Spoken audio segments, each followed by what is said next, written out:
So now that we know exactly what you want us to permanently fix, a lot of our homeowners tell us that they really appreciate understanding what caused these issues and how we got in this position to begin with. To help answer some of those questions you may have, we're going to take a look at this short clip to help us understand how the home was originally built. Before we get into the options to fix the basement, let's take a couple of minutes to address why you're dealing with the issues in the first place. Does that help us understand what's causing our basement to leak? Awesome. So there are three main components for us to keep in mind based on what we just reviewed together. The first is this clay bowl that you can see right here. We call that the clay bowl dynamic. Essentially, during construction, they created a swimming pool and the home now lives right inside of that pool. As a kid, if you ever took a bucket and turned it upside down and pushed down into the pool of water, you know that the pressure you felt beginning to build up on the walls of the bucket. Well, that's the same pressure that's building up on our perimeter foundation walls, and it's called hydrostatic pressure. Once the footing drain is clogged, the hydrostatic pressure outside of our perimeter foundation wall is going to continue to rise. It'll rise until that water seeks the path of least resistance and alleviates that pressure by revealing itself at the footing wall or the cold joint. And while most homeowners will understand this to a degree because they have seen some pooling in the basement or they have seen evidence of moisture moving through their perimeter foundation walls, they will often underestimate the amount of water that is actually contained within the block wall itself. So I want us to take a look. So the block wall is holding gallons and gallons of water, contributing to the moisture in the basement and contributing to that wet, musty smell that you were telling me. So at this point, most homeowners want to know, well, what can I do to fix this? What are my options when it comes to waterproofing a basement? That's what you want to know, right? And what most homeowners will go to first is the form of roll-on or paint-on sealant like Dry-Lock or Dam Type. That's what you see here. When the home was originally built, they were doing that tar sealant on the exterior. We had help from the hydrostatic pressure because it was holding that sealant to the structure. When we attempt to apply that sealant on the inside of the block wall, the hydrostatic pressure is working against us and will eventually push that sealant right off your wall. This is what causes it to bubble, peel, and flake, which eventually leads to that water and moisture still being able to get inside of the basement. Additionally, your block wall was inorganic, meaning that it could not grow mold. However, there is a latex component to these sealants, which is organic and will grow mold. So this will turn your basement from one that leaked and could not grow mold to one that now leaks and will grow mold. This will unfortunately make your problem much worse. The next idea was to redo the damp proofing that was done on the outside of the home during construction, the roll-on tar sealant, and the footing drain. Unfortunately, once the home is built, in order to redo the footing drain, you have to excavate the entire perimeter of the home. This means the removal of your porch, your lovely landscaping, your sidewalks, and your driveway, your new HVAC system, everything will have to be removed. And at that point, before you begin reinstalling everything that you had to remove, you would finally be ready to replace the failed system with the same system. If our goal is to have permanently dry basement, does it make sense for us to replace the system that has already failed with the same system? Absolutely not. So, because waterproofing the home from the outside didn't work, the next idea was to do a footing drain on the inside.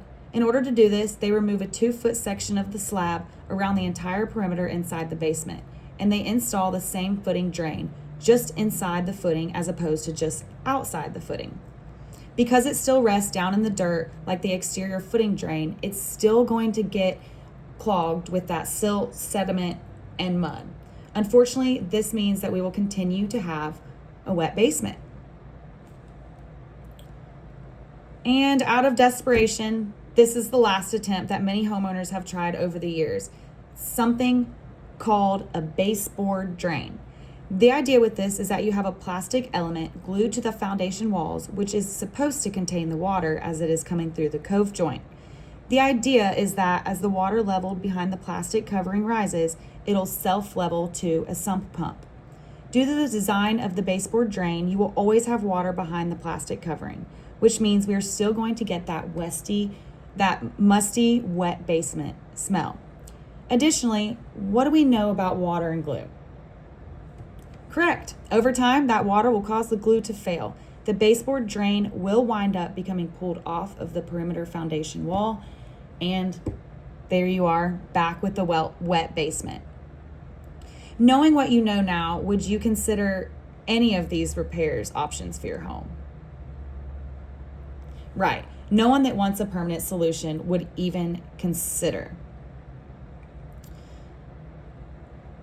So because of those options worked, none of those options worked, homeowners needed a new solution that would offer a completely permanent result. Our engineering department did a really great job of putting this short clip together. He explains this at a very high level. So I'm going to let him go through this with us first, and then we'll take a deeper dive into what is going on and what it's going to mean for your home.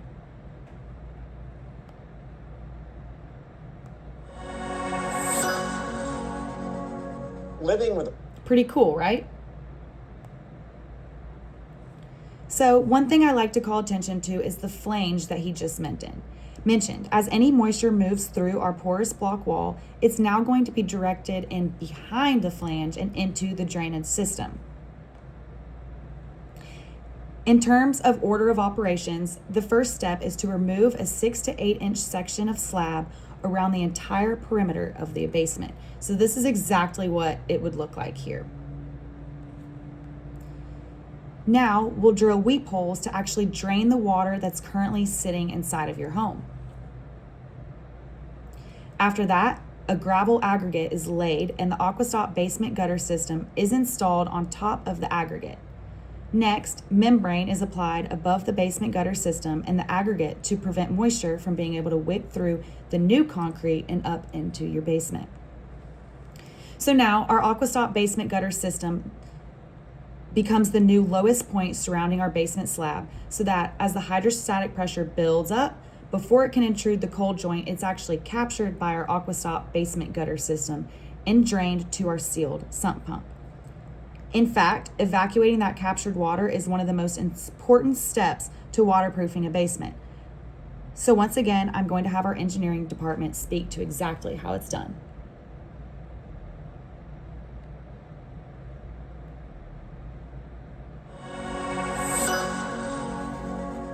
the heart of any. That's pretty incredible, right? This is a cutaway version so that you can see the placement of the pumps in detail. One of the most important features of the AquaStop triple sump system is that it automatically self-cleans. Most pumps will fail, not from overuse actually, but from underuse. When sump pumps go through periods of time when they're not running, corrosion and sediment will build up. The next time that it's going to activate, it actually can't because it's corroded. These here activate themselves once every 5 days for 7 seconds in order to ensure that corrosion never builds up and the sump pump is always able to function when it needs to.